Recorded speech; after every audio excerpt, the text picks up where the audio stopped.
ជំរាបសួរសួស្តីបងប្អូនទាំងអស់គ្នា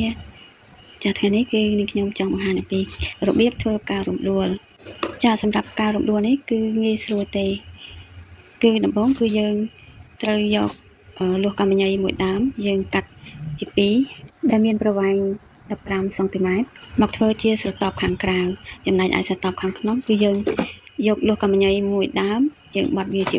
3ដែលស្មើនឹង10សង់ទីម៉ែត្រចាឥឡូវនេះយើងកាត់បានសម្រាប់ធ្វើស្រទាប់ខាងក្នុងនិងខាងក្រៅហើយឥឡូវយើងកាត់សម្រាប់ធ្វើស្លឹកវិញម្ដងសម្រាប់ស្លឹកនេះគឺយើងយកលោះកាំញីមួយដើមយើងកាត់វាជា4រួចហើយយើងយកវាចំនួន3កំណាត់សម្រាប់យកមកធ្វើស្លឹកចាពេលដែលយើងបានកាត់វារួចរាល់ហើយឥឡូវយើងចាប់ផ្ដើមធ្វើស្រទាប់ខាងក្រៅមុនគេចាសម្រាប់ស្រទាប់ខាងក្រៅនេះគឺយើងយកលោះកាំញីដែលមានប្រវែង15សង់ទីម៉ែត្រមកបត់ជា2រួចហើយយើងវាស់ចំនួន3លេខចាຂະຫນាតការរំដួលដែលខ្ញុំកំពុងតែធ្វើនេះគឺជាຂະຫນាតកដាលដែលមានទំហំល្មមយើងអាចដាក់ធ្វើជាបតោងសោឬក៏ជាកន្ទោះអាវក៏បានដែរទំហំនេះគឺវាមិនធំពេកហើយក៏មិនតូចពេកដែរចំណែកឯស្រទាប់ខាងក្នុងគឺយើងយកលោះកាំញីដែលមានប្រវែង10សង់ទីម៉ែត្រមកបត់ជា2រួចហើយយើងវាស់យកប្រវែង2សង់ទីម៉ែត្ររួចហើយយើងពុតបត់វាដូចជាស្រទាប់ខាងក្រៅដែរអញ្ចឹងប៉ុន្តែគ្រាន់តែយើងបត់កន្ទុយវាចូលក្នុងដើម្បីយើងងាយស្រួលពេលដែលយើងបិទវាចប់គ្នាចំពោះការធ្វើការរំដួលនេះគឺយើងធ្វើឲ្យរួចរាល់អស់ចាំយើងតម្លើងវាតែម្ដង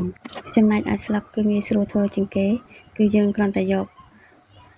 លោះកាំញីដែលយើងបានកាត់ហើយយើងបត់ជា2រួចហើយយើងរមូរជាប់គ្នា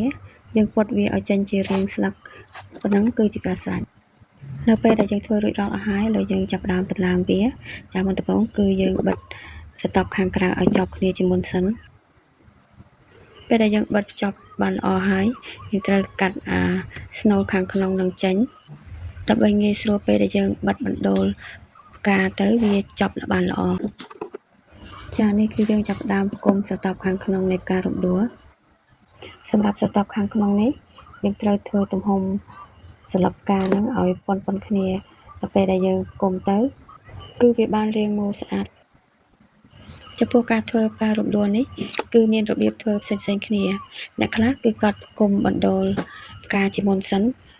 បន្ទាប់មកទៅគាត់ចប់ស្រទាប់ខាងក្រៅតាមក្រោយចាសម្រាប់វីដេអូនេះគឺនឹងខ្ញុំបង្ហាញតាមរបៀបរបស់ខ្ញុំបើសិនជាបងប្អូនដែលចេះហើយគឺគាត់អាចអូសរំលងបាន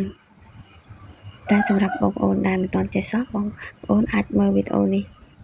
នឹងអាចចេះធ្វើការនេះហើយសូមអរគុណ